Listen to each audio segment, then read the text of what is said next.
Não tem problema. Hoje eu vou já começar a apresentação aqui do PowerPoint, a gente vai continuar com o assunto, né, de pro players, esportes, cyberatleta, mas essa apresentação, ela vai passar por vários pontos, na verdade, acho que todos, praticamente, pontos que a gente já abordou na última aula, né, no último encontro com o convidado. Mas vai ser para repisar mesmo e, de repente, reforçar alguns pontos que vocês queiram ver. Eu não sei exatamente se vai dar tempo de apresentar tudo hoje, mas qualquer coisa fica uma parte para a próxima aula, a depender do que o professor queira fazer no final, né, desse encontro sobre... Ele falou que quer ver algumas questões, né, com o grupo. Então, aí, dependendo como for, a gente para e no próximo encontro eu continuo, tá bom? Mas eu acho que dá para ir fazendo tranquilo. Deixa eu começar aqui, ver se eu consigo. Só um minuto.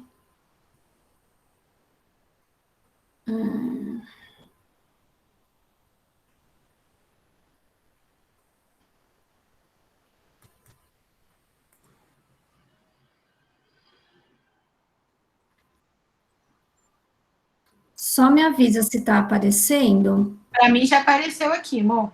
Já? Já. Então tá bom. Você quer que eu passe para você ou você vai mesmo passar? Não, eu vou, porque eu estou com duas telas, aí acho que eu consigo ir passando. Só saber se está indo certinho. Vocês estão vendo a capa, né? Sim. Para mim também, gente. Tá tudo certo. Tá bom. Qualquer coisa, aqui, tá? Isso, qualquer coisa é só interromper aí e avisar, tá bom? Então, vamos lá. A gente vai falar um pouquinho mais todas as questões, né, que pode envolver essa questão do cyberatleta, dos vínculos, quais são os problemas de saúde e segurança, alguns, né, do que a gente já discutiu, e aí a gente tentou trazer algumas pesquisas que a gente achou, né, para poder falar do caso, dos temas. Espera aí só um pouquinho. Mudou? Mudou para vocês o slide? Mudou? Ah, tá bom. Tá, desculpa. Então, vamos lá. Vamos começar, a gente até só relembrar um pouquinho o tamanho do mercado. Então, a gente pegou essa pesquisa que é de 2020, né? É desse site que, se entrar lá, ele tem vários tipos de pesquisas que dá para filtrar sobre cyberatletas, sobre jogos. Então, tem infinitas pesquisas lá que é possível ter acesso. Então, nesse caso, a gente vai ver que em 2020, em valores, né, então o mercado de esportes foi 174 bilhões mundialmente, e a maior parte desse dinheiro, né, desse valor, está localizado ali com Estados Unidos e China. Então, 49% praticamente. E aí a distribuição nas outras regiões, né, sendo que aqui a América Latina ficaria com 4% disso. É uma pesquisa mais geral. E ali do lado é uma projeção de qual valor que eles estão pensando em atingir em 2023, né? Então, esse valor chega a 9,4% a mais do que foi em 2020. Aqui eles estão colocando que todos os gastos dos consumidores com jogos em 2020. Então, envolvem diversos tipos de consumo, né, a respeito de jogos. Então, realmente, para a gente lembrar que é um mercado bem grande, o nosso convidado já tinha falado, né, a respeito disso também, então, só para remarcar aqui. Aí, a gente, para falar de salário médio dos jogadores, porque a gente fica com um pouco de dúvida, né, exatamente, essas informações são informações normalmente bem fechadas, não se tem informação exatamente. Até agora a gente não conseguiu nenhum contato, pelo menos que eu saiba, né, de algum clube que realmente fale os valores, mas por essas reportagens a gente consegue ver essas estimativas. Então, por exemplo, lá na América do Norte, o League of Legends, salário anual, 410 mil dólares anuais, né? E o salário mensal, uma média de 34 mil dólares, que é bem diferente do que as pesquisas demonstram de salários, de média de salários aqui no Brasil, que está entre 3 mil, 10 mil reais. Esses valores podem envolver diversos tipos de renda, então publicidade, comissões, patrocínios, transmissão online das partidas. Achei interessante trazer, porque além dessa renda formal, existem alguns serviços alternativos que ou os jogadores ou os treinadores acabam oferecendo dentro desse mercado. Então, por exemplo, um site de apostas, que esses usuários também podem, eles cobram, por exemplo, para melhorar o personagem, o jogador do seu jogador, de outra pessoa. Então, por exemplo, eu te contrato, você joga para mim, melhora um pouco o nível lá do meu jogador, e aí eles cobram por esse serviço, né, para fazer esse serviço. Então, eles cobram de R$50 mil para aumentar a pontuação da conta de terceiros. E também oferecem tipos de aulas particulares oferecidos pelos próprios jogadores. Então, essa diferença de salário que a gente pôde apurar, primeiro que ela é bem alta, né, bem diferente, e segundo que não tem fontes, assim, seguras, pelo menos que a gente conseguiu apurar até agora, de quanto realmente o pessoal recebe de salário mensal.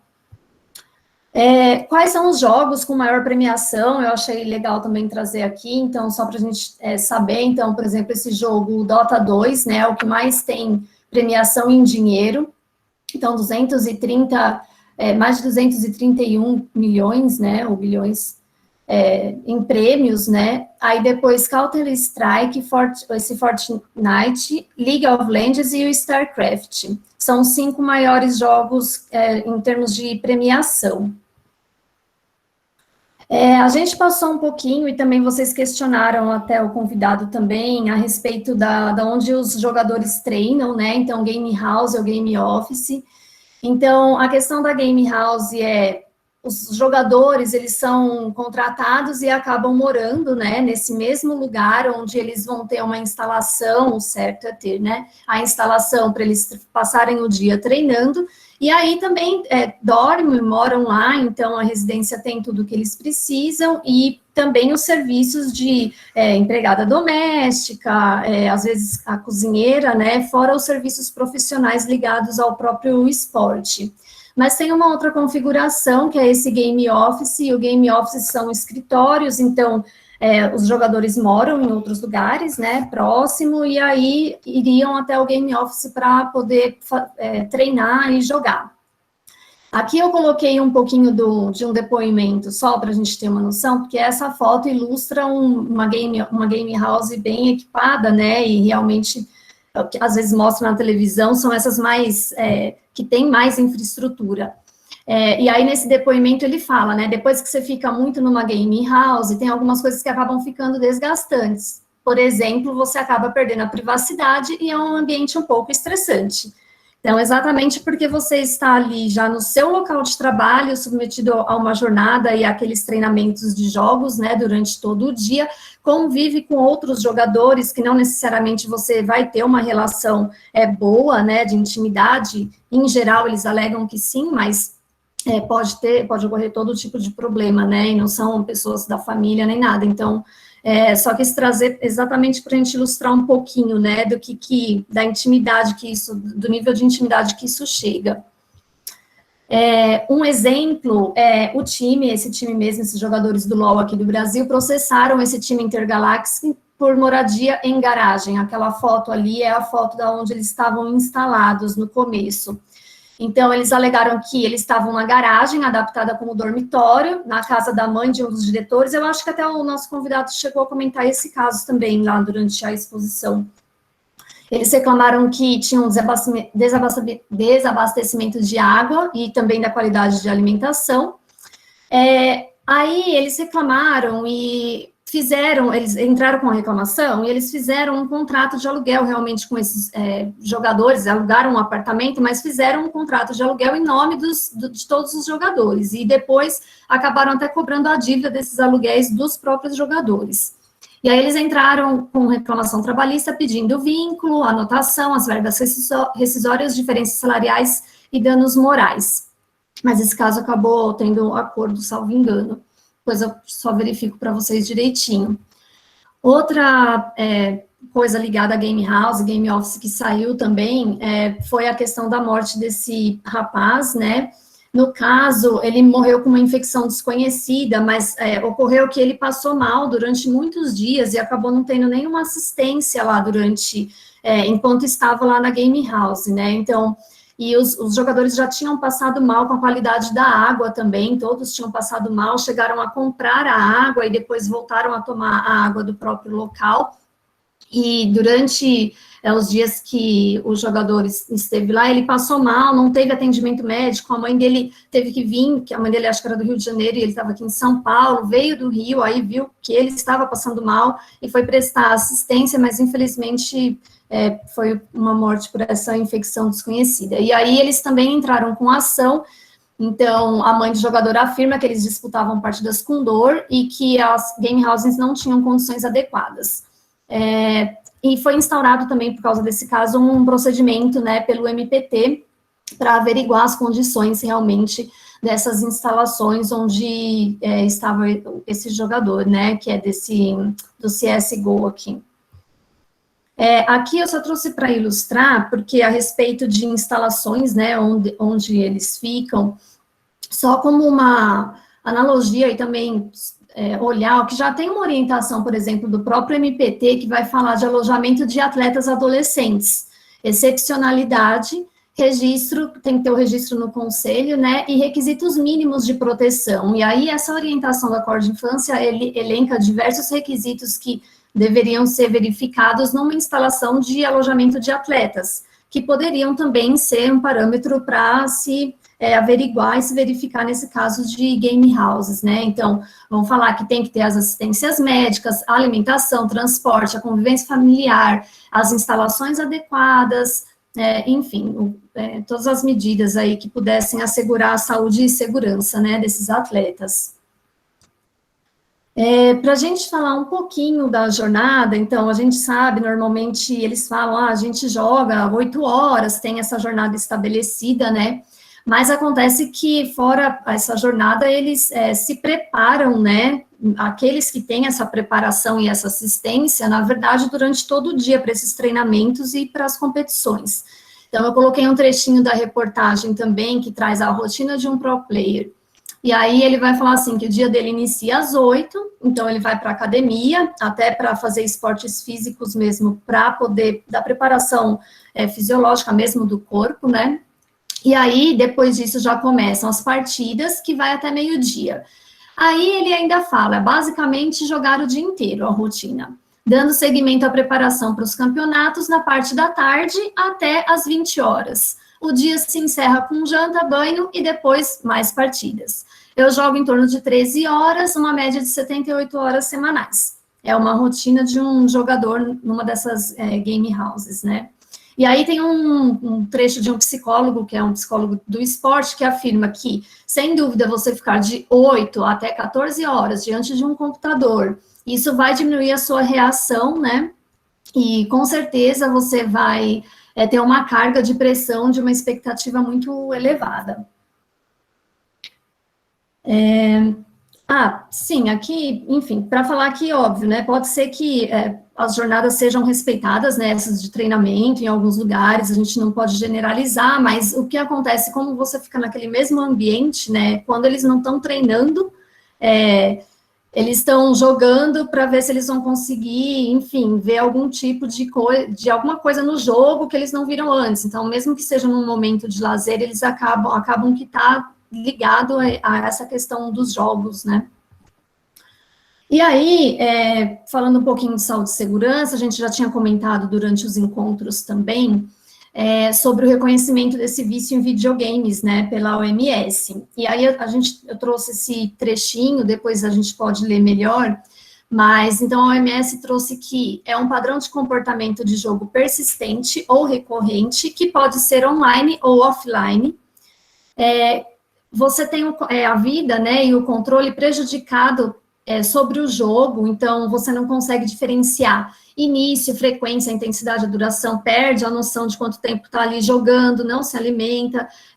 Tem vários casos na Coreia do Sul, eu não lembro se eu coloquei aqui nos slides posteriormente, de pessoas que, não de jogadores profissionais, né, mas de jogadores, pessoas que jogam e que esquecem assim, ficam 24 horas, 48 horas, às vezes, jogando direto, e esses casos, alguns são até casos que levam à morte mesmo, morte porque não comeu, desidratação, paradas cardíacas, e isso é muito comum na Coreia do Sul, por isso que, às vezes, a gente ouve falar que essa questão dos esportes eletrônicos virou uma questão de saúde pública em alguns países, exatamente por esses casos, né? E, então, aí, o que se diz desse vício, né? Quando você caracteriza, quando o jogo tem precedência sobre outros interesses da vida, esse padrão de jogo, de comportamento, pode ser de forma contínua ou de forma episódica, e o padrão de comportamento de jogo resulta num sofrimento acentuado, significativo da vida pessoal, familiar, social, educacional e etc. Então, com esses elementos, você é capaz de caracterizar essa questão do vício em jogos, né, reconhecido pela OMS.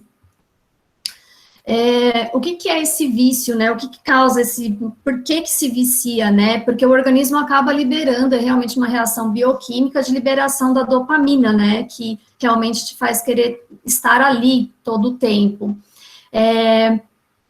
Aí, houve uma grande crítica quando a OMS resolveu caracterizar esse vício, né, em jogos, e principalmente por parte dos pro players e das empresas, dizendo que esses casos de vícios em games são muito raros, então, menos de 3% dos gamers teriam esse tipo de vício. E aí tem uma outra pesquisa que vai falar que 3% dos gamers, né, mas 9% dos usuários dos jogos. E aí sim, é considerado um problema de saúde pública em alguns países. Na China, inclusive, tem uma limitação de tempo para se jogar esse King of Glory, que acho que é online, e aí você não pode passar determinadas horas, né, muito mais que aquilo jogando, eles conseguem bloquear. E essa pesquisa também demonstrou que a maior parte dos viciados, a média de idade seria entre 20 anos. Aí do lado, aquele site que eu mencionei no começo, também colocou assim, quais são as motivações para jogar os jogos, né? E eu achei engraçado assim, né? Não engraçado em si, mas achei interessante trazer que um dos primeiros motivos que se coloca é escapar do dia a dia, né? Assim, ter aquele momento de escape da vida do dia a dia. Então, que isso já é alarmante, né, assim, porque tudo bem, pode ser um momento de lazer, realmente, daqueles que jogam esporadicamente, mas esse escape, né, pode realmente virar uma válvula para desencadear algum tipo desse vício, né, vício em jogos. E por isso que eu trouxe para vocês, até para ter como um elemento também. O segundo motivo ali nos Estados Unidos é preencher o tempo, né, então são motivos, assim, que a gente pode acabar preocupando. Tá, aqui também questão de saúde e segurança, a gente pode falar a respeito, né, desses movimentos, dessas capacidades, né, que eles devem ter jogando em computadores e computadores, enfim, nos outros jogos. Esses jogadores iniciantes, quando eles são avaliados, eles fazem em média 50 movimentos por minuto. E os jogadores profissionais fazem de 500 a 600 movimentos por minuto, ou 400 movimentos no teclado e no mouse por minuto. Então, a diferença é bem grande, né? Exige bastante, realmente, da questão de movimentação. E aí, acho que o professor mesmo tinha mencionado essa pesquisa, em uma das conversas, também falando sobre o nível de cortisol por estresse nos jogadores de jogos, como esse Counter-Strike ou League of Legends, é o mesmo que de atletas de carro de corrida, com batimentos de 160 a 180 por minuto. Então, é por isso que, às vezes, eles fazem até aquela relação se seria um atleta, né, encaixar como um atleta mesmo, profissional, porque eles teriam o mesmo nível de estresse, batimento, a exigência da habilidade física, né, além da habilidade mental, também seriam equiparáveis, né. Essa pesquisa dessa universidade, tá, na Alemanha, com o professor Ingo aqui. Saúde e segurança, e aí a gente vem para falar também dessa questão da necessidade de exercícios físicos, né, porque o esporte, ele acaba exigindo totalmente sentado, né? Então, você passa aquela jornada inteira jogando ou até treinando os jogos de forma sedentária, sentada. Então, a importância desse exercício físico, dos exercícios físicos, também constatada em pesquisas, eu coloquei a fonte aí para vocês. E quais são essas capacidades necessárias, né, para um pro player, para ele desenvolver bem, né, a função dele? Então, funções cognitivas, psicomotoras de memória, atenção e solução de problemas. Quais são os fatores que afetam o processo cognitivo desses jogadores? A idade tem influência nessas capacidades, sedentarismo, ansiedade e estresse mental. Então, você tem essas capacidades que são influenciadas, né, que são atingidas por esse tipo de fatores, idade, sedentarismo, ansiedade. Então, o exercício físico sistematizado melhora todo esse conjunto, né, e vai melhorar também o desempenho do próprio jogador durante os jogos e durante as competições. Então, que sim, é importante a prática de exercício físico. Tem uma outra pesquisa feita nos Estados Unidos com as universidades, jogadores de esportes em universidades, então participaram mais de 50 universidades, 40% disseram dos jogadores, né, 40% não praticavam nenhuma forma de exercício físico. O tempo sentado em frente ao computador foi em média de 5,5 horas a 10 horas por dia. As principais reclamações desses jogadores são fatiga de visão, dores no pescoço e costas, punho e mãos. E somente 2% dos pesquisados, dos jogadores, realmente procuraram algum tipo de ajuda médica ao sentir esses sintomas. Então, é uma pesquisa que realmente demonstra, pelo menos nesse âmbito, né, das universidades, nesse rol aí de universidades e jogadores, que esses problemas são realmente constatados, né, problemas, enfim, de saúde física. Esse caso é bem diferente e interessante, mas foram poucos casos que aconteceram, mas eu trouxe para vocês, para a gente ter ideia. Chama colapso no pulmão, por tanto tempo, por ficar muito tempo sentado mesmo. Então, chama pneumotórax espontâneo. Então, ocorre quando o ar livre entra no espaço da pleura visceral e parietal. Teve relato de ocorrência em 6 jogadores, com caso até de cirurgia para correção.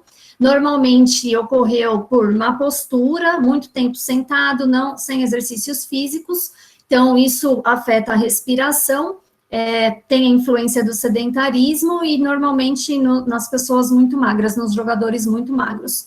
Então, casos assim que você nem imagina, né, que às vezes possa ocorrer, mas já teve relato desses casos também, desses problemas. Aqui, a gente até chegou a comentar também, creio que em algumas aulas até, mas na última vocês mesmos perguntaram, né, chegaram a perguntar sobre doping. Realmente, então, o antidoping, entenda as regras, né, na verdade eu fui procurar as regras, não achei, assim, exatamente nas regras das empresas, dos times, dos jogos, quais são essas regras antidoping. Do que eu pesquisei, eu entendi assim, que eles proíbem, né, dizem que não pode usar, de que haveria um teste, vamos supor, em campeonatos, então no campeonato chegar a testar, né, mas eu vi que foram pouquíssimas vezes que fizeram isso, e aí depois com a pandemia também praticamente não se conseguiu colocar isso em prática, né, fazer esse teste dos jogadores, mas eles foram atrás, né, dessa questão do doping, porque teve casos de jogadores confirmarem de ter usado essa substância Adderall, que é um estimulante, é até proibido aqui no Brasil, e os próprios jogadores disseram que já tinham usado, sim, esse Adderall. E aí, em agosto, foram feitos alguns testes de pele, por exemplo, nos próprios campeonatos, e essa instituição, eu esqueci de colocar o nome completo aqui dela, depois eu passo para vocês também, acabou incluindo 14 substâncias que seriam proibidas, né, na decorrência dos campeonatos. Então, existe sim, né, esse problema de doping. Vou pegar o nome da instituição, vou passar para vocês, e as substâncias também. Outras possíveis doenças, né, que pode causar e que nós já mencionamos também. A questão de depressão, são vários casos relatados de jogadores que até pararam mesmo de jogar por um tempo por depressão. Também é um estigma falar dessa questão de depressão no meio dos jogos, do esportes. Então, os jogadores, porque ficam longe da família, simplesmente... Enfim, não tem outra rotina, né, a não ser essa questão dos jogos, e por diversos outros problemas que a gente sabe que acontece, mas então casos de depressão, burnout, exatamente por todo esse conjunto de jornada, pressão dos jogos, de campeonato, né, casos de trombose, também porque muito tempo sentado, sem os exercícios físicos, né, então também pode desencadear, e já teve casos também disso. E as lesões por esforços repetitivos, principalmente naqueles casos que eu já falei, punho, mãos, né, então, que podem ter mais esses tipos de lesões. E aí, numa das entrevistas e dos estudos, como exige muito do jogador, né, essa rotina, então estava falando que o corpo humano normalmente, no caso deles, atinge o auge com 21 aos 30 anos, a gente até chegou a falar a questão de aposentadoria, quando eles param, né, foi uma pergunta também no último encontro, normalmente com 30 anos seria já o máximo que o jogador está aguentando realmente aquele ritmo, porque, como a gente viu, aquelas capacidades necessárias, cognitivas, né, agilidade, tudo, com o passar do tempo, a própria idade acaba diminuindo, né, essa capacidade, essa necessidade para os jogos.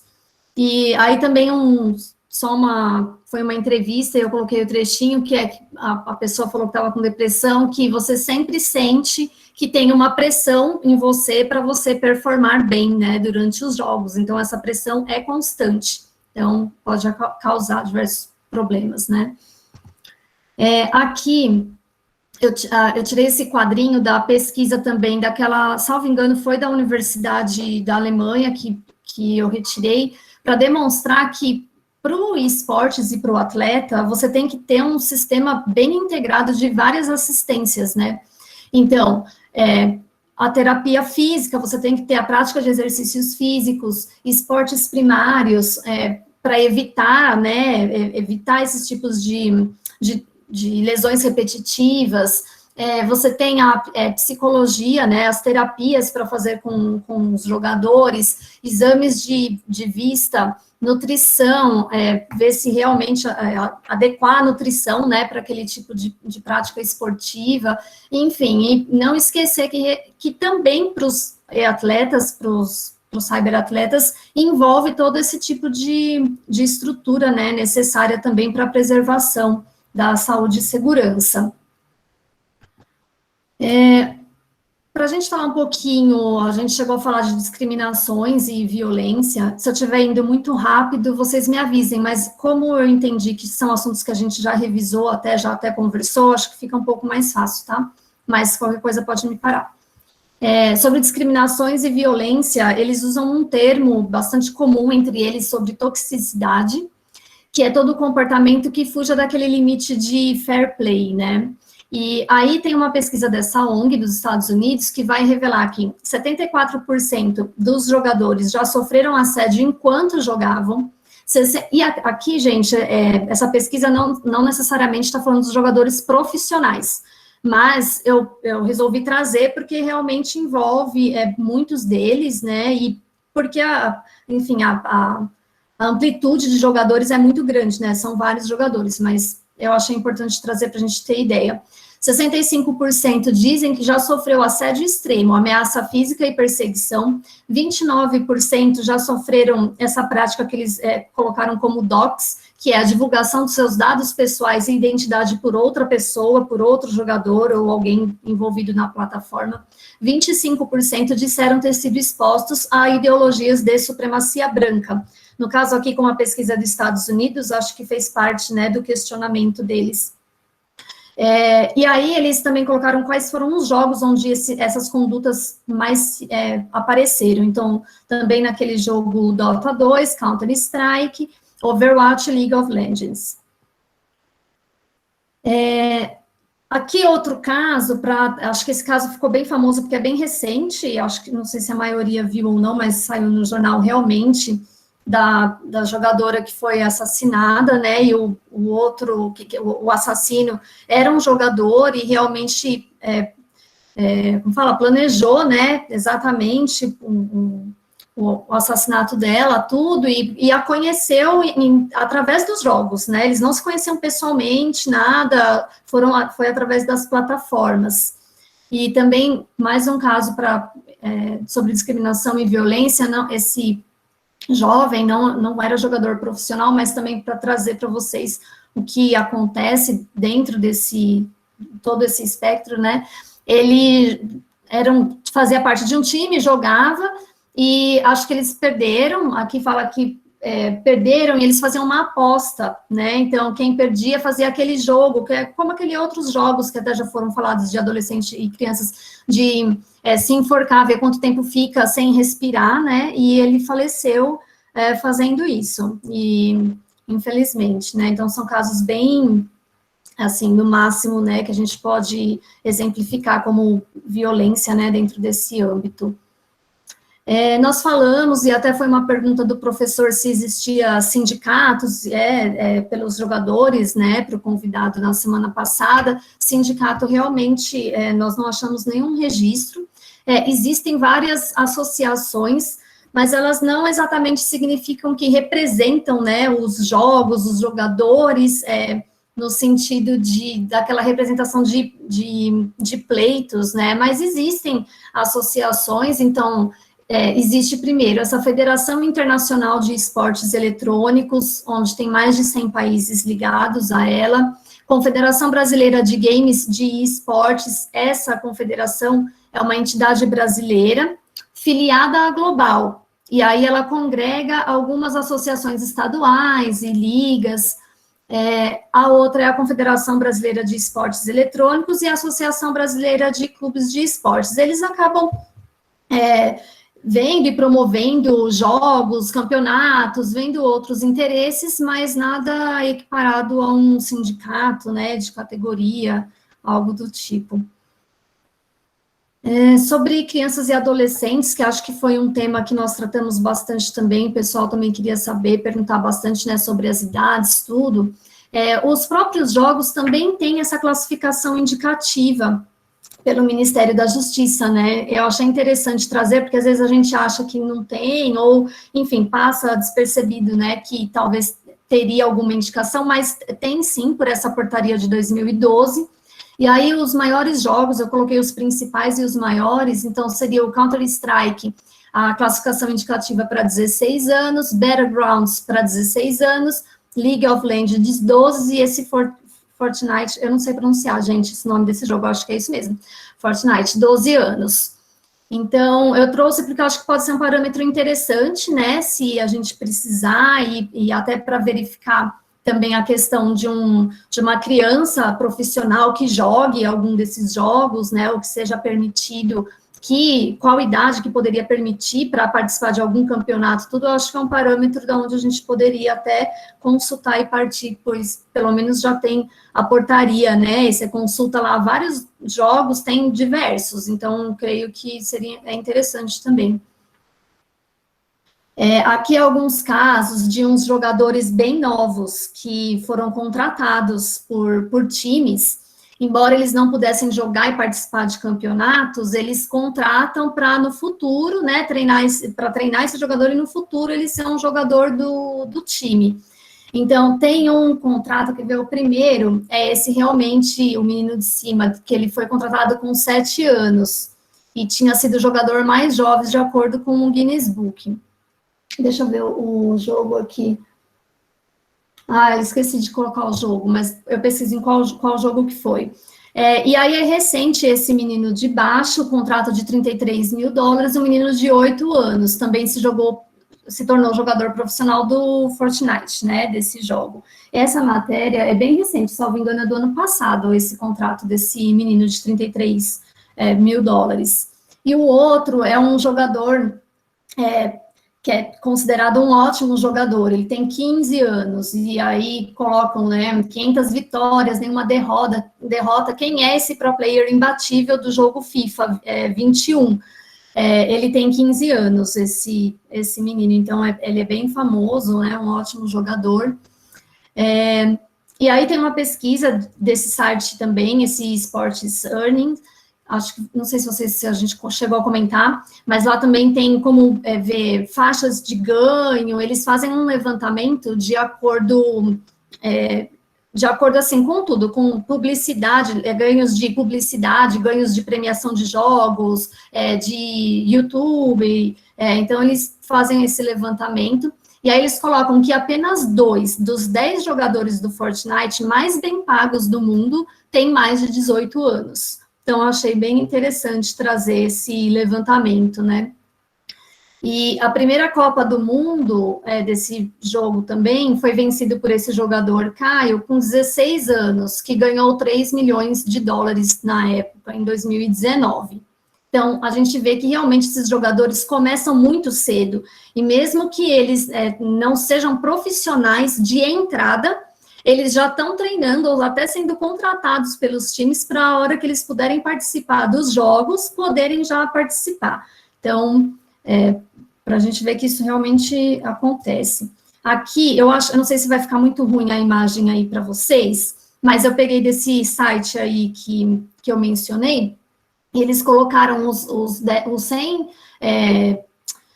100 maiores ganhos de jogadores com menos de 18 anos. E aí, o primeiro é esse Caio que eu acabei de falar, então, o total de ganho que ele teve foi com 3 milhões e já com 16 anos. Isso aconteceu quando ele tinha 16 anos, esse top de ganho deles. E aí, são várias idades, a gente pode ver que ali no 19, um jogador de 11 anos, tá vendo? 229 mil, 14 anos, 16, então são crianças, adolescentes e que já são premiados em razão de estarem jogando mesmo, praticando os jogos, né, o e-sport.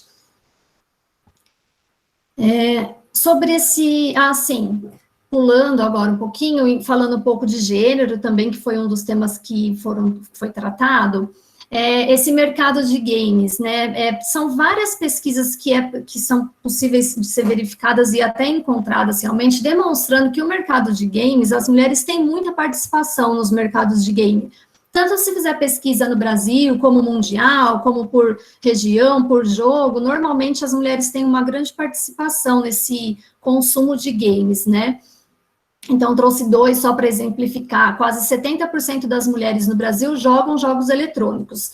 E conforme o convidado tinha falado semana passada, esses jogos envolvem qualquer tipo de jogo, né? Esse jogo no celular, jogo no computador. Então, é considerado como adepto aos jogos eletrônicos. E as mulheres já são maioria entre os consumidores de videogame no Brasil. Então, eu quis trazer isso para marcar que, embora esse mercado tenha essa maior participação das mulheres, elas vão sofrer a discriminação da mesma forma, né? E aí, nesse jogo, no League of Legends, 90% dos jogadores são homens. Então, foi o que o convidado também falou, né? Tem mulheres que jogam tudo, mas nem sempre são colocadas para jogar, para realmente jogar.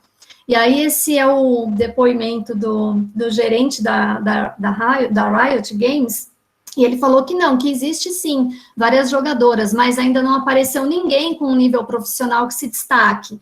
Eu trouxe porque é uma frase comumente usada, né, em outras áreas também, não, tem mulheres sim, mas não são qualificadas, né, então, para também ver que esse parâmetro segue também, né, nessa área. E aqui, até para só demonstrar o perfil, quando é o perfil de um gamer casual, as mulheres têm uma grande participação, quase 62%.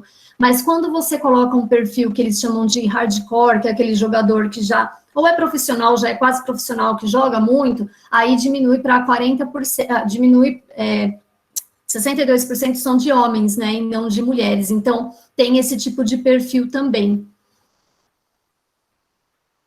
Quanto à remuneração, aquele quadrinho que eu trouxe para os adolescentes, né, para os menores de 18, também tem só de mulheres. E aí eu peguei, então, só as mulheres, quais foram a remuneração, e a primeira que mais ganhou dentro dos jogos, participando, a premiação que teve a maior premiação, ganhou 393 mil, quase 400 mil, né? E aí, em comparação com o primeiro, e aqui eu trouxe para vocês, cadê o jogo dele aqui? Só um minutinho. A StarCraft. Ah, tá. É porque é desse jogo StarCraft, né? Aqui eu acho que eu colei o jogo errado, mas se vocês lembrarem, essa premiação da mulher é muito, muito mais baixa do que o primeiro homem que mais ganhou a premiação, né, de homem. A do homem é muito maior do que essa premiação das mulheres, esse quadro de mulheres. Questão do assédio, né, que também acontece nos jogos eletrônicos, e aqui teve um movimento também que ficou muito famoso, como se fosse aquele Me Too, né, aquele movimento Me Too, que chamou Exposed, e esse movimento é um movimento do próprio Twitter, que as mulheres, né, começaram a denunciar no próprio Twitter quando tinham sofrido o assédio no meio de jogos eletrônicos. E aí foi notícia, né, então, capa não, mas teve notícia do The New York Times. Então, muitas mulheres denunciaram casos de assédio, e aqui no Brasil também. Tem treinadores, às vezes, que exigem dos próprios jogadores, assédio contra os jogadores, né, mesmo exigindo fotos nuas, né, que eu coloquei um caso que exigiu fotos nuas dos rapazes que treinavam em troca de aulas e participação de projetos ligados aos jogos da Riot. E, as acusações aos dois... é esse caso mesmo, né, do treinador que exigiu essa questão das fotos, envolveu meninos e meninas entre 15 e 17 anos, e nos Estados Unidos, mais de 70 denúncias de assédio sexual e abuso psicológico dentro dos esportes. Essa Anti-Defamation League, né, fez uma pesquisa também, entrevistou cerca de 1.000 pessoas, entre 18 e 45 anos, mais da metade diz ter sofrido assédio por conta de raça, religião, gênero, orientação sexual ou etnia, e ainda nesse estudo, 38% das mulheres e 35% do grupo LGBTQ+, declararam sofrer assédio frequente devido ao gênero e orientação sexual. Aí do lado eu coloquei uma reportagem de uma jogadora que ela é contratada do time, né, e ela processou porque ela disse que, na verdade, ela é deixada de lado e ela não joga, não é chamada para jogar, e sim para fazer parte apenas dessas ações publicitárias. Então, também entrou com ação para pedir indenização nesse caso. Salvo engano, esse caso também já foi resolvido com um acordo. A maior parte dos casos, não tem muitos, né, mas os que tem acabam sendo resolvidos por acordo. E aí, para demonstrar se tem iniciativas, né, nessa área, em questão de gênero, é possível ter, sim, iniciativas, e tem. Então, por exemplo, esse Sakuras Esportes tenta aumentar a visibilidade para as mulheres nos cenários de esportes, né, e aí promove uma plataforma para competidoras e criadoras de conteúdo. Ali do lado, também... essa jogadora, além de ela jogar, ela também organizou um próprio campeonato feminino, né, do jogo, então, de participação só das meninas e mulheres. Ali, a Associação Feminina do Game Brasil, eu coloquei porque eu mencionei as outras associações, e também tem uma associação de mulheres. E ali, uma curiosidade também, que é uma matéria de 2018, mas declarando que a primeira juíza internacional de esportes do mundo é brasileira, então, uma primeira juíza mulher no esportes, né, e ela é brasileira. Então, sim, há algumas iniciativas, mas a discriminação e o assédio ocorrem. Assim, a gente vai para aquela parte de discussão, né, sobre esporte ou não. A gente começou, às vezes, falando isso, mas como que dá para definir se é esporte ou não? E a gente colocou algumas ideias aqui. Então, eu trouxe alguns elementos, na verdade, não são respostas, mas que podem ajudar, de repente, a pensar um enquadramento ou não. Então, o próprio Comitê Olímpico pediu que as federações abracem games que simulam esportes de forma física e não física. Isso para incentivar, né, a questão da prática de esportes, mas o próprio COI fez uma diferença de esportes virtuais que simulam os esportes tradicionais, de forma física ou não, e os outros ele categorizou como game, ou jogos competitivos, né, no caso desse League of Legends, ou jogos casuais.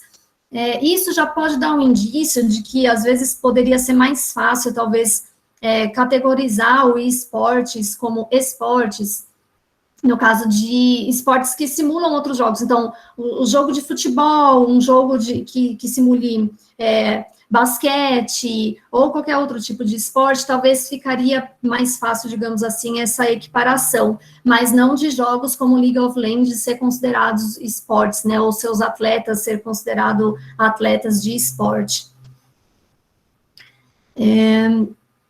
Aqui eu trouxe esse caso não, na verdade foi criada essa frente parlamentar de incentivo de esportes eletrônicos. Isso ocorreu o ano passado, em março de 2020. Não havia nada assim no âmbito do Congresso mais formal sobre esportes eletrônicos, e aí foi instalada essa frente parlamentar. E o que eles buscam? Incentivar a indústria, educação, saúde e esporte. Mas um dos motivos, com certeza, é aquele tamanho daquele mercado milionário que a gente demonstrou no começo, né? E também os possíveis impactos, tributações, etc. E aí, das organizadoras, a NZT, ela, há um tempo, aqui foi em 2019, eles conseguiram um incentivo pela lei estadual de São Paulo, para promover ação social, junto com esse Instituto Movere, com a finalidade de reeducação alimentar, prática de atividades físicas e treinamento para crianças e adolescentes de baixa renda, né? Conseguiram esse incentivo. E o próprio gerente, esse Lucas, acabou colocando essa confirmação. Com essa aprovação, nosso escritório de advocacia finaliza a discussão se somos esportes ou não. O que ele quis dizer? Olha, nós estamos recebendo incentivo de uma lei de esporte estadual, e então, no caso, a gente se vê como esporte mesmo, né? Então, coloquei também para trazer esse elemento para vocês, e até a discussão também. O que a gente encontra, e aí eu vou até pedir, talvez, depois para a Gabi mesmo me corrigir ou me cortar, se ela lembrar de alguma outra coisa, de legislação comparada, né? Então, na Coreia do Sul, por exemplo, tem uma lei que chama até Lei Cinderela, porque proíbe menores de 16 de jogar online entre esse horário, meia-noite e 6 da manhã, e assim como os jogos devem bloquear, né, acesso do público nessa idade. Na Rússia, Inglaterra e na China, tem players, os players, né, os jogadores são oficialmente considerados esportistas. E na França, é recente também a questão dos contratos, eles regulamentaram os contratos de jogadores de esportes, contratos temporários de 12 meses até 5 anos, porque normalmente tem essa questão deles pararem muito cedo, então não colocar essa questão de contrato temporário muito longo. Crianças menores de 12 anos não podem participar de torneios monetizados, então, na França. E só para a gente ter um pouco do panorama de legislações. Aqui, o que a gente pode falar, né, dessa questão da situação contratual, que atualmente foi aquilo que o convidado da semana passada, o Djari, falou, que, no caso lá, eles, né, registram e anotam na CTPS os contratos e seguem o sistema de CLT, e seguem também a questão da Lei Pelé, né, para alguns casos, igual aquele pagamento de imagem, pagamento de outras verbas. E aqui no Campeonato Brasileiro, então, quatro times não contratam sob CLT, esse Team One, PRG Sports, Redemption e Uppercut.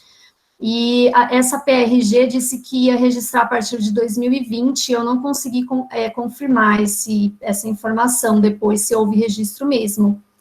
E também, de novo, a NZT é uma das que contratam por CLT, e também o que é determinado na Lei Pelé.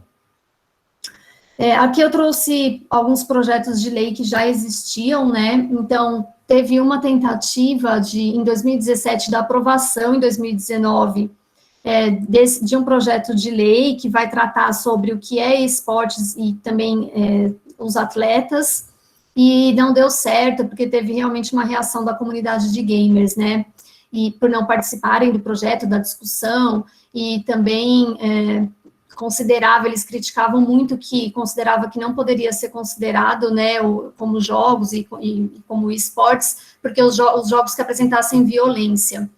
E tem alguns projetos de lei que apresentam só acréscimos na Lei Pelé, só um artigo para dizer que pode ser considerado, o cyberatleta pode ser considerado jogador, né, jogador profissional, atleta profissional. Por que aquela comissão, né, foi criada, um dos motivos, aquela comissão da frente parlamentar, exatamente pelo tamanho ali também do protagonismo dos jogos. Então, o valor de receita, se a gente comparar, realmente é maior do que cinema e música, por exemplo. E aí eu trouxe só um destaque da lei, né, desse projeto de lei de 2017, que dispõe a regulamentação da prática esportiva eletrônica. Não se considera esporte eletrônico a modalidade que se utilize de jogo com conteúdo violento, cunho sexual, que propaga mensagem de ódio, preconceito, discriminação, etc. E o esporte eletrônico será coordenado, gerido e normatizado por ligas e entidades nacionais e regionais de administração do desporto, que é outro ponto polêmico também, assim como o Djari tinha explicado, porque eles não querem ser controlados por nenhuma entidade, né? Eles trabalham com um sistema diferente, aquele sistema de franquia, onde os jogos, os desenvolvedores são donos, né, dos jogos e dos direitos.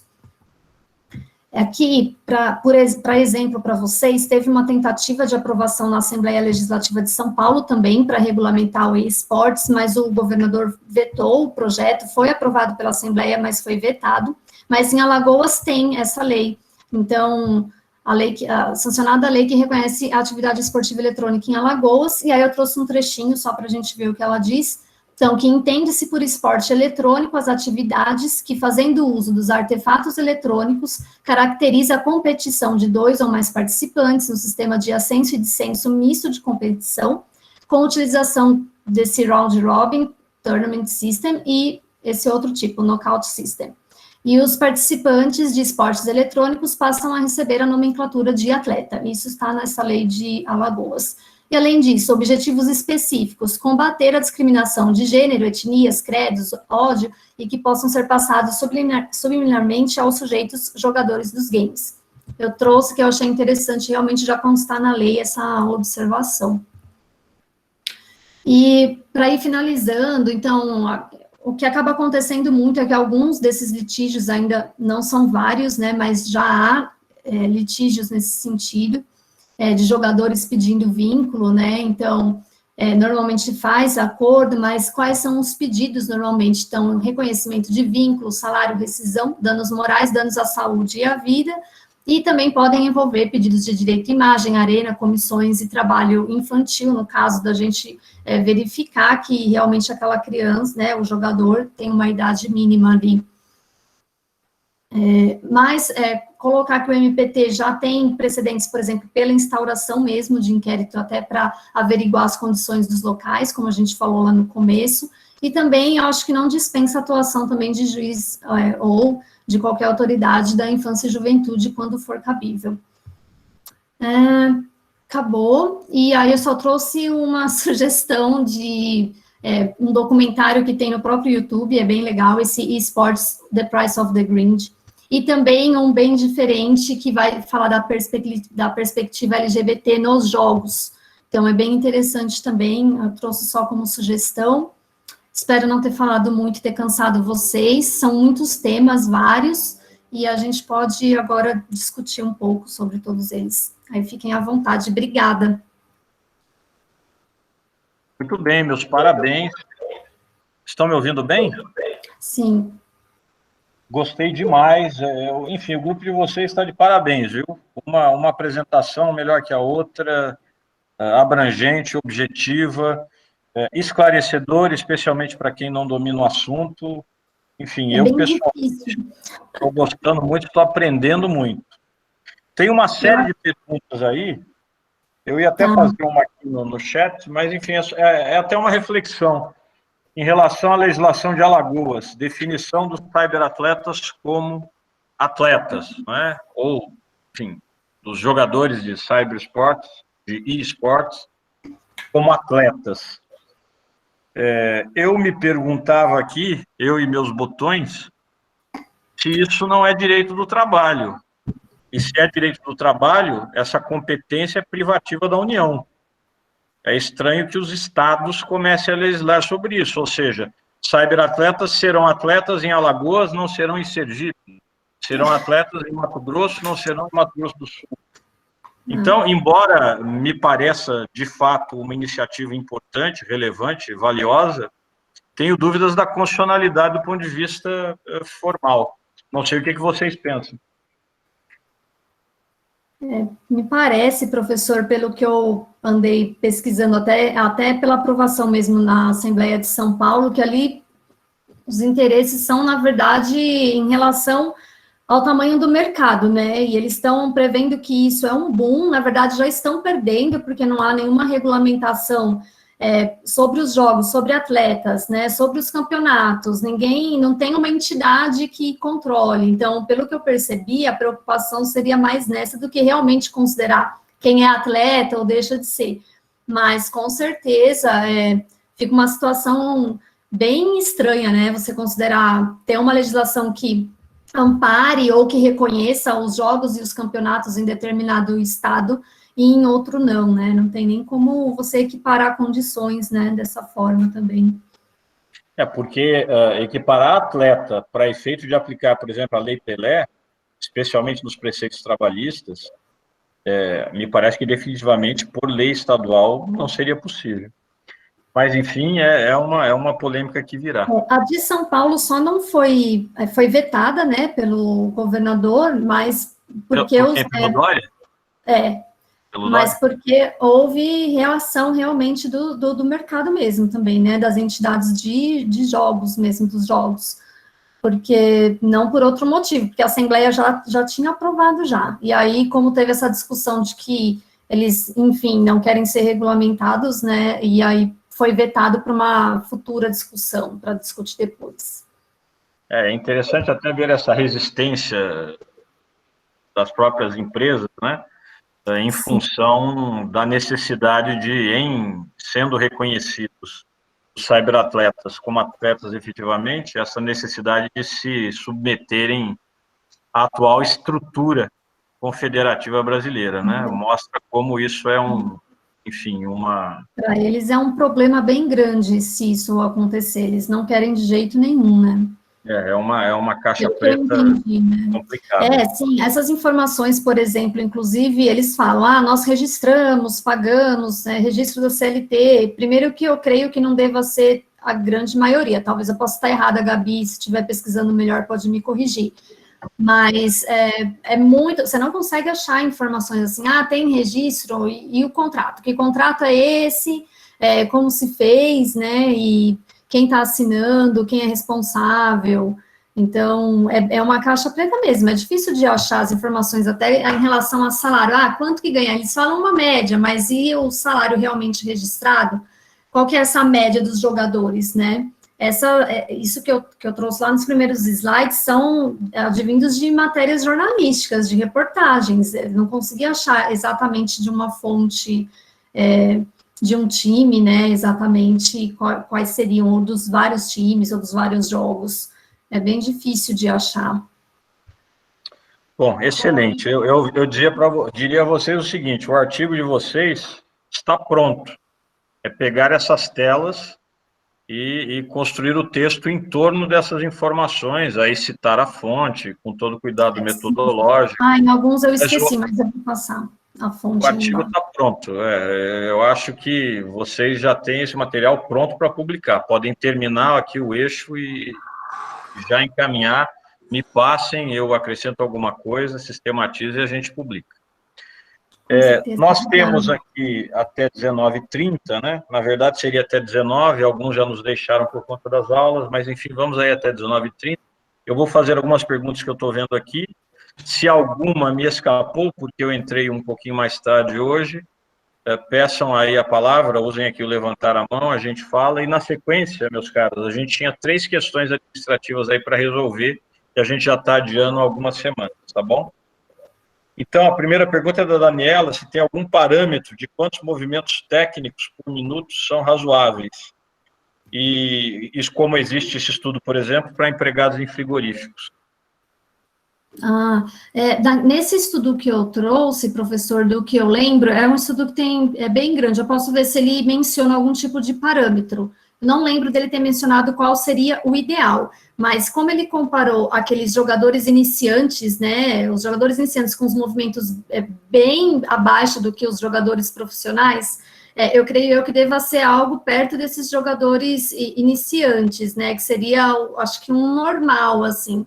Mas eu não lembro se tinha um parâmetro lá naquele artigo. Eu vou anotar para pesquisar. Eu acho que eram 400, né, movimentos. Eu acho que a referência que ele fazia eram de jogadores que faziam aqueles esportes tênis de mesa, que eram mais ou menos 100 movimentos, que já era considerado muito.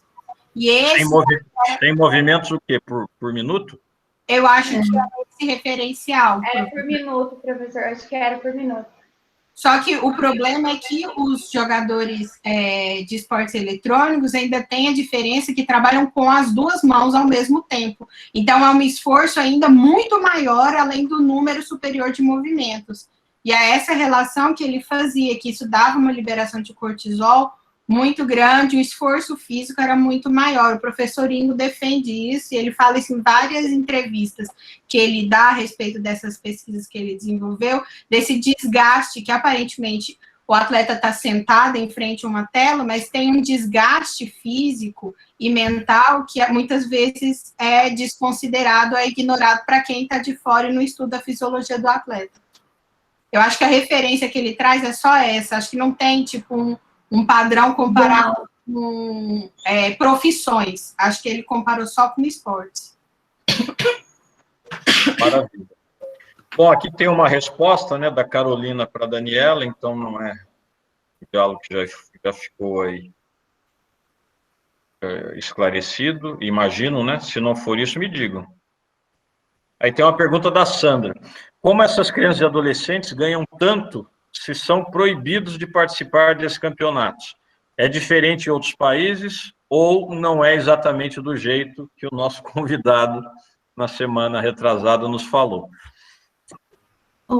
Sandra, o que eu percebi, na verdade, é assim, alguns jogos, eles permitem que as idades sejam mais baixas, sabe? Não necessariamente esses grandes jogos que a gente conversou. Então, por exemplo, o FIFA, que é um jogo de futebol, tem os campeonatos, e aí a idade não é tão necessariamente ser acima de 16 ou 17 ou 18. Então, eu acredito que seja desses jogos, e naquele site, Earnings, lá, eles consideram todo tipo de renda. Então, às vezes pode ser também até de um jogador que promova ou que jogue, por exemplo, online e acaba recebendo publicidade no canal dele por estar ali jogando, né, ao vivo. Então, eles consideram todo tipo de renda. Eu acho que é por isso também, tá bom? Eu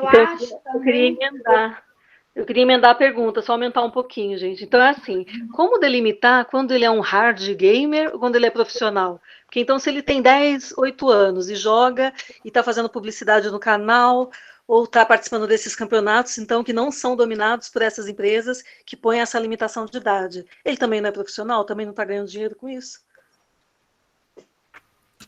O que eu entendi, Sandra, é que hard game, hard jogador, essa divisão não necessariamente é jogador profissional. Eu entendi que esses hard games são jogadores, assim, especialistas num determinado jogo, ou que jogam muito realmente, até por carga horária, ou são muito bons nos jogos. Você pode... Tem até um site que é uma rede social que é deles, chama Twitch, eu acho, a rede social. Nessa rede social, eles conseguem acompanhar, inclusive, o desenvolvimento do jogador no jogo, etc. Então, não necessariamente você vai ser profissional, mas você pode ser um jogador considerado de perfil hard. E aí, creio que esses ganhos também advêm dessas outras atividades ali deles, entendeu? é difícil saber, Sandra, a pesquisa não fala, eles não falam a idade que pode jogar, qual campeonato, qual idade que pode entrar, então você vai pegando os elementos de reportagem e de algumas pesquisas, porque nem todos divulgam a idade, por exemplo, a idade que pode mesmo acontecer. Na França, eu vi agora que tem a legislação que não admite, né, maior de 12 anos em competições profissionais, mas eles podem estar, por exemplo, participando de eventos online e às vezes ser patrocinados naqueles esquemas de youtuber, enfim, da rede social, dessa rede social Twitch. Muito bem. Eu aqui não vi mais nenhuma pergunta. Alguma me escapou? Ou alguém quer fazer uma agora de viva voz? Eu acho que a Cristiane tinha deixado uma pergunta anterior, professor. Ela perguntou a respeito do, se você sabe, Mal, daquele caso do atleta que veio a falecer, se teve algum registro de fiscalização por parte dos auditores fiscais de trabalho ou membros do MPT, das game houses, ou se a morte desse jogador fez com que se iniciasse algum IC, algum tipo de fiscalização nesses locais. Isso, exatamente isso. Foi a morte dele que fez com que as autoridades, então, fossem investigar. Não tinha tido nenhum tipo de fiscalização anterior, não. E aí foi com os processos, né, da família, a família entrou com um processo criminal e entrou com um processo trabalhista, e está em andamento. Eu tinha separado números, eu tenho aqui, depois passo para vocês, esse número, né, do processo trabalhista, mas acho que estava em fase de, tinham marcado audiência e remarcado a audiência ainda, não tinha nem acontecido. E aí o MPT instaurou o procedimento para averiguação nesse caso da morte desse rapaz aí, e a questão das condições lá, então não foi o contrário, não. Quando é que foi isso? Desculpem, que eu acho que foi antes de eu entrar. Quando é que aconteceu isso? Professor, acho que foi o ano passado. Não, acho que a pergunta foi antes do senhor entrar. O caso é de 2019, né? Eu falei assim, 2019. É 2019? Não, acho que 2019? Era atleta de qual equipe? Ixi, acho que é Counter-Strike, que eu acho que ele jogava. Era o quê? Acho que era Counter-Strike, Mas é CBLOL, né? Não, esse é de tiro. Tá. Ai. E morreu? E qual foi a circunstância? Desculpe, eu sei que vocês já falaram. Não, esse caso, professor, ele, todos, na verdade, os jogadores estavam passando mal já há alguns dias em relação à água. Eles estavam passando mal em relação à água, vomitando, enfim, né, tendo reações, e os próprios jogadores chegaram a comprar água para manter no local, e esse jogador começou a ter, enfim, muitos problemas, começou a passar mal, ficar muito debilitado, e ele não teve nenhum tipo de assistência médica, ninguém ajudou a levá-lo ao hospital, nem nada. A mãe dele, quando ligou, viu que ele estava mal, acho que saiu do Rio de Janeiro, veio para São Paulo e levou ele ao hospital. Ele faleceu por uma infecção de causa desconhecida, na verdade, uma infecção cerebral, né, que eu tinha colocado ali. Eu acho que de causa desconhecida, não sabem o porquê, né, e aí a mãe, a família estão alegando omissão, né, do time, da equipe, da empresa, de não oferecer assistência médica, e diz que por várias vezes os meninos jogaram com dor, passando mal, e que não tinha essa assistência. E eles entraram com o processo, o MPT instaurou o procedimento para verificar as condições da game house, né, o que acontecia, e o processo trabalhista está em andamento, acho que com marcação de audiência ainda tinham marcado e remarcaram. É sigiloso ou não? Vocês têm as peças? Não, eu consegui entrar pelo PJE quando eu acessei. Eu vou pegar um número, não tá, que eu me lembre, não está em sigilo. Depois, se puder, mande as peças para nós. Mando. E eles entraram com processo criminal também, nesse caso. Monique, eu acho que você colocou no seu material, eu não sei se é esse número mesmo, que eu anotei aqui, ó. Eu estou até tentando entrar aqui no PJE, mas agora mudou, só pode acessar pelo Sodor aqui, né? Deixa eu ver. Eu acho que foi isso, estava no seu material. Uma última questão, ou pelo menos para que vocês pensem a respeito, aí se quiserem, a gente discute semana que vem, né? Mas eu vi várias vezes falando aqui, né? O pessoal brincando aqui no chat, né? Eu acho que eu sou um cyberatleta, É interessante isso, porque vejam, está tramitando pelo Congresso, são vários, né? Mas esse, para mim, é um dos mais relevantes, é o PL 5581 de 2020, que é o tema do próximo eixo, teletrabalho. Não sei se a Patrícia está por aí, enfim, é o tema do próximo eixo. Eu estou aqui. Oi, Patrícia, então. Qual que é o... Deputado Rodrigo Agostinho, do PSB de São Paulo. Vejam a definição do projeto. Eu conheço bem esse projeto porque eu participei da construção do anteprojeto. Eu coordenei um dos subgrupos. Vejam o conceito. Considera-se teletrabalho a prestação de serviços fora das dependências do empregador, com a utilização de tecnologias de informação e de comunicação que, por sua natureza, não se constituam como trabalho externo. Não diz qual é o conteúdo disso. Então, por exemplo, um cyberatleta registrado... Deixa eu só terminar, Patrícia. Um cyberatleta registrado pela CLT por uma dessas empresas não seria, nesse sentido, um teletrabalhador? Essa é a primeira questão. E aí, de todo modo, uma referência aqui, a meu ver, muito interessante, que vai na linha do que vocês estão falando aí, e exatamente era um dos itens do meu subgrupo, que era saúde e segurança, né? Nós inserimos lá, isso está tramitando, não sei se vai passar, deve ter muita resistência, né? Mas nós inserimos lá uma seção terceira no livro que tratava de meio ambiente, de teletrabalho. E era exatamente sobre a saúde mental do trabalhador. E vejam lá, essa limitação aqui de 50 empregados foi, enfim, um ponto de concessão lá aos representantes patronais que achavam que pequenas e médias empresas teriam dificuldade com isso. Então, ficou para empregadores com mais de 50 empregados. Mas diz lá, os empregadores com mais de 50 empregados deverão manter políticas internas de prevenção, educação e orientação para a preservação da saúde mental dos teletrabalhadores. Dentre elas, as seguintes: combate ao cyberbullying, ao assédio moral virtual, coisa que vocês falaram aí, tecnoestresse e vício em tecnologia, falaram do vício aí, não é? Orientação acerca de moderação do consumo de álcool e outras substâncias psicoativas, que a gente sabe como é isso, o indivíduo está jogando ali, ou enfim, está trabalhando e está consumindo ali, sabe-se lá o quê, não é? Incentivo aos momentos de integração social, a fim de minimizar isolamento, orientação para a conciliação das atividades de trabalho com as rotinas domésticas, promoção de palestras, treinamentos e cursos de capacitação voltados à saúde do teletrabalhador e por aí vai.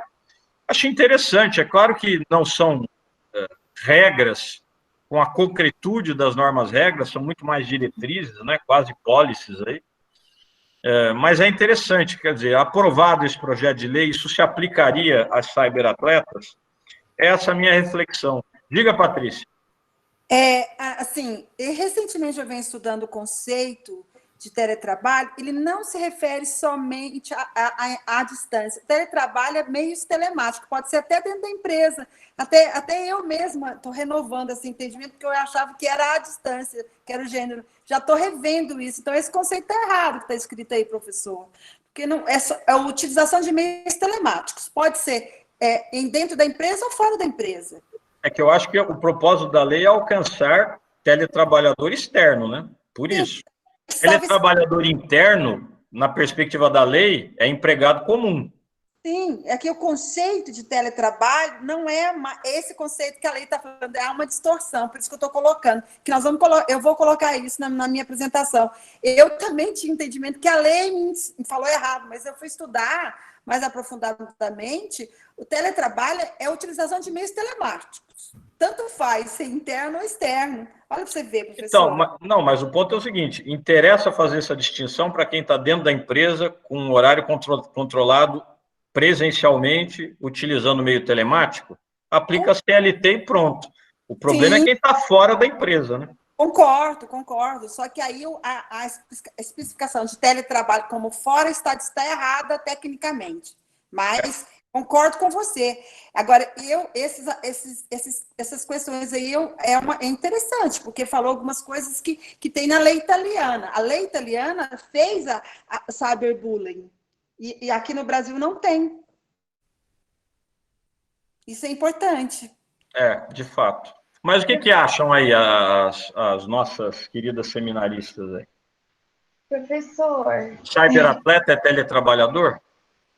eu acho que nessa questão tem uma relação que, primeiro, eles não querem, eu acho assim, considerando as grandes franquias e tal, eles não querem nem ser reconhecidos como os jogadores, nem como atletas, e também eles não querem serem seletistas, eles não querem ser inseridos na CLT. Então, tipo, fica nessa linha tênue. E eu acho que a questão do teletrabalho está muito relacionado, talvez, que talvez não se aplicaria, pensando assim, bem superficialmente, assim, por conta dos jogos, das competições. Por conta do quê? Não entendi. Dos jogos, das competições. Dos jogos. Sim, mas o que tem? Não seriam teletrabalhadores? Eu penso assim, que o fato de ter as competições, a finalidade seria outra. Não seria, embora seja um meio ambiente de trabalho e tudo mais, teria um alcance diferente. Mas não sei, assim, sabe? Talvez o fato, né, dele ser considerado como um esporte eletrônico.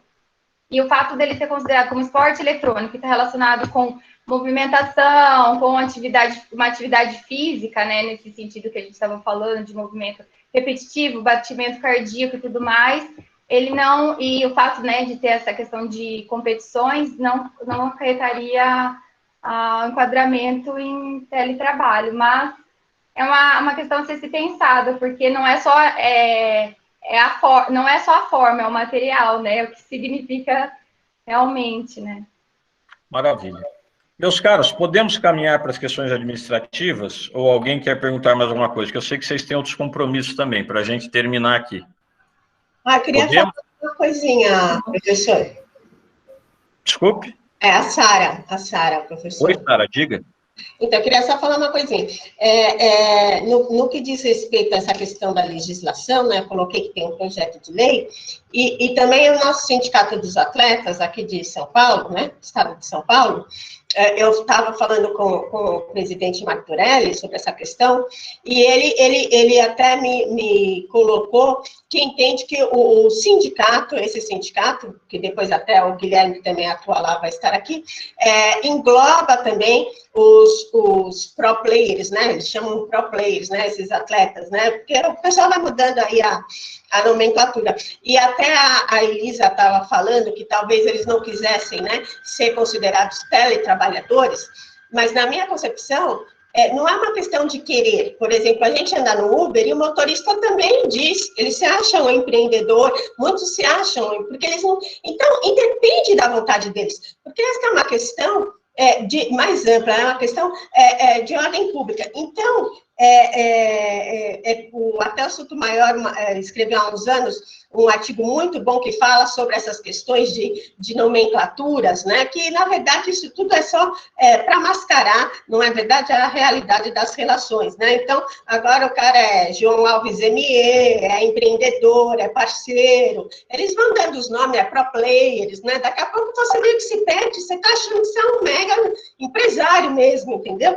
E não é nada disso, na verdade, é só para... Ele até usa uma figura de linguagem muito interessante, que ele fala sobre um desenho que tinha, sei lá, na época dele, que era um elefantão, que usava uma máscara bem pequenininha nos olhos, né? Então, ele achava... Ninguém reconhecia ele só porque ele estava com aquela máscara pequenininha. E, na verdade, isso é praticamente o que acontece aqui, né? Você chama de empreendedor, chama de cooperado e coisas que tais, e daí acaba se afastando daquela figura do empregado, porque, aliás, é o que se pretende incutir em todos esses trabalhadores, e não é o caso.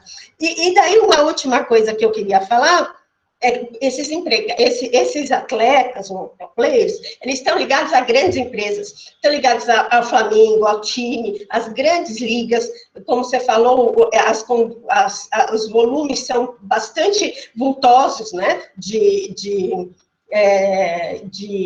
premiações e de pagamentos e tudo. Os valores envolvidos são realmente milionários. Aliás, nessa questão do esporte, não tem crise, viu, gente? Não tem crise. É realmente algo de grande alcance. Então, entendo que é uma relação de inclusive de teletrabalho, também, porque tem que se observar essas questões, né? E quando o professor falou até que é uma questão que exige legislação federal, eu penso não só legislação federal, mas também uma das primeiras coisas que a gente aprende quando a gente faz o direito esportivo é no sentido que a gente sempre tem que pensar também de maneira global, né? Porque como tem esses campeonatos internacionais, então tem que haver assim uma compatibilidade para que o atleta também possa atuar na esfera internacional. Então é muito rico isso, né? E eu gostei muito da apresentação de vocês porque foi tão clara, objetiva e muito didática. Estou muito impressionada. E queria agradecer, porque foi muito enriquecedor. Obrigada, Sara. Tentou resumir vários assuntos numa apresentação só. Quanto ao teletrabalho, professor, eu fico com uma dúvida só em relação às gaming houses, quando os jogadores estão submetidos a esse tipo de... enfim, então, na game house, né, moram e trabalham lá e são controlados lá, né, mesmo, assim, pelos... treinadores, enfim, lá eles são controlados no ambiente de trabalho e no seu ambiente privado, né, digamos assim, porque eles moram, trabalham, residem sempre no mesmo lugar. Então, acho que quanto a isso, talvez, se for na game house, talvez eu tenha uma restrição de se aplicar a temática do teletrabalho. Mas agora com a pandemia, eles não fizeram mais esses campeonatos nem nada, aí sim eu acho que é possível realmente aplicar, sim, a temática do teletrabalho para eles. No caso das game houses, talvez valha essa ponderação da Patrícia. Conceitualmente, poderiam até ser teletrabalhadores, mas isso perde a importância, porque eles estão inseridos no espaço físico da empresa. Muito bem. Meus caros, são 3 questões administrativas.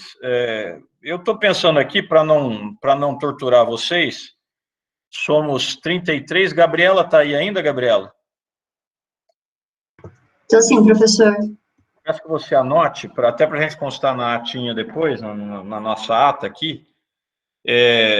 Mas se nós decidirmos as 2 primeiras, eu deixo até a terceira para a semana que vem, que a terceira é um pouco mais complicada. A primeira questão administrativa que a gente está adiando há algum tempo é o seguinte: limitação dos grupos. Nós temos muitos grupos, todos querem apresentar, todos têm, enfim, um grande interesse, uma grande dedicação, e eu admiro isso e agradeço a vocês. O núcleo só existe em função de vocês, em função disso. Mas termos, assim, uma distensão tão grande do tempo para que novos grupos iniciem, pode ser, de certa maneira, um desestímulo para os outros grupos, embora nós estejamos aí com aquela outra alternativa dos artigos. Já temos aí, pelo menos, 3 encaminhados, pelo que eu percebi, 2 em relação a trabalhadores on demand e 1 em relação à inteligência artificial. Mas, de todo modo, a minha proposta seria o seguinte... não quero, obviamente, que prevaleça a minha opinião, eu apenas coloco aqui, se tiverem dissensões, digam, e se a dissensão for grande, a gente decide semana que vem também. Isso seria, meus caros, eu sugeriria a partir do eixo do trabalho da mulher, porque no caso do teletrabalho, a Patrícia e os outros membros do eixo aí já estão com um trabalho avançado, convites aviados, enfim, eu acho que reduzir nesse momento seria injusto. Mas a partir ali do trabalho da mulher, nós faríamos uma limitação temporal dos eixos em 3 meses. Ou seja, 6 reuniões. Aí, se houver necessidade de algo mais extenso, nós discutiríamos, mas, em princípio, todos os eixos, a partir do eixo do trabalho da mulher, se programariam para iniciar e terminar o eixo em 3 meses. É claro que se tiver alguma coisa, como às vezes acontece nas reuniões, que me leve a uma intervenção aí que demore o dia inteiro, esse dia não conta. Aí passaria para frente. Mas, em princípio, 6 reuniões inteiras para a exposição, incluídos os convidados, tá bom? E aí, Lauro, o eixo do trabalho da mulher já entraria na nova regra. O que vocês acham? Tem alguma objeção? Até o pessoal aí do eixo do trabalho da mulher, exatamente, se tem alguma objeção? Que aí o pessoal dos próximos eixos se anima aí, porque, digamos, dessa maneira, a gente consegue encaixar aí no ano pelo menos 3 eixos ou 4 eixos. Tudo bem? Sem objeções? Se alguém tem uma objeção, abra o microfone. Diga, Mariana. Do ponto de vista objetivo, né, do ponto de vista prático, a gente tem trabalho da mulher, a gente tem teletrabalho que não vai estar nessa regra. Então, nós estamos em abril, maio, junho, né, 3 meses, trabalho da mulher, academia, né, o trabalho dos acadêmicos, a gente encerra 2021, então, com os acadêmicos. Eu não sei, Mariana, porque pela conversa que eu tive com o pessoal do teletrabalho, nesse sábado, eles vão trabalhar, eles vão terminar lá para novembro. Porque aqui, nesse eixo, nós ainda temos provavelmente mais umas 3 reuniões, não é isso? Monique, Lorena, não é isso? Não, Elisa. professor. Quantas? Eu acho que talvez somente mais uma. A gente está aguardando um convidado. Que seria a próxima. A próxima, Tá. Mas aí, se a gente não conseguir confirmar, a gente nem teria a próxima, né? Isso. Tá. Bom, então vocês avisem a gente, hein? Porque o pessoal de teletrabalho poder começar. Eu acho que, porque o pessoal de teletrabalho tem aí vários convidados, enfim. Eu acho que até meados de setembro eles vão nos ocupar. Então, no máximo, eu acho que nós conseguimos fazer teletrabalho e mais um eixo esse ano. Certo. Acho que no máximo. Era só isso, para eu me situar. Tá tudo certo, obrigada. Eu acho que a gente não entra em trabalho dos acadêmicos esse ano, imagino. Tudo bem, gente? Podemos bater o martelo? Então, martelo batido aqui. Batido. Bom, segundo ponto é o seguinte. Nós temos vários participantes aqui que fazem a especialização.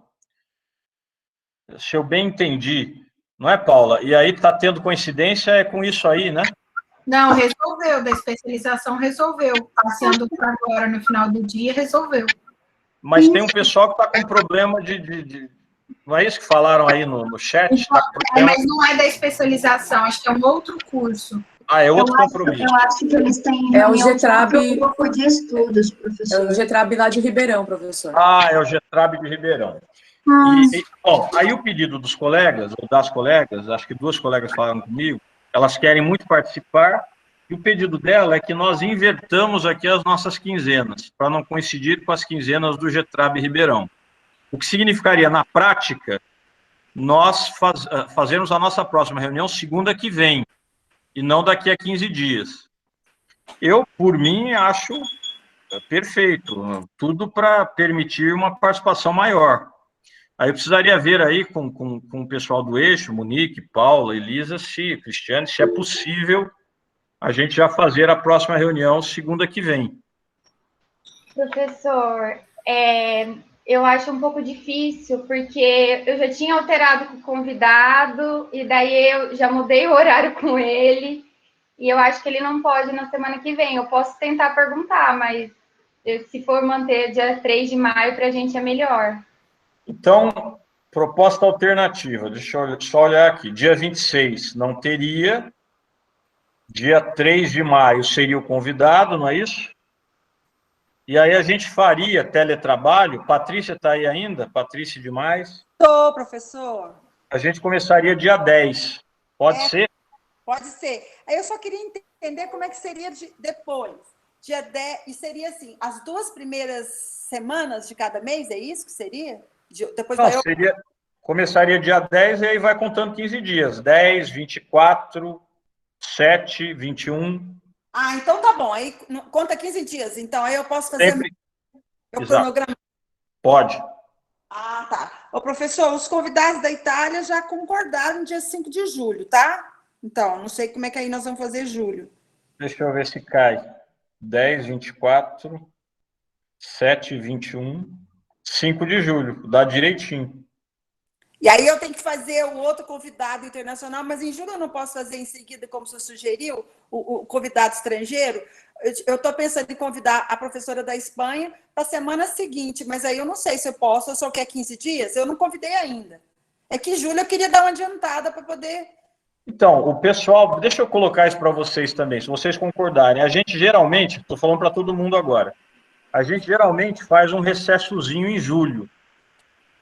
Mas esse ano a gente começou tarde por conta da pandemia e, além de tudo, férias acho que ninguém tem mesmo, né? Verdade. A não Então, ser... o que o pessoal está sugerindo é o seguinte, a gente não fazer esse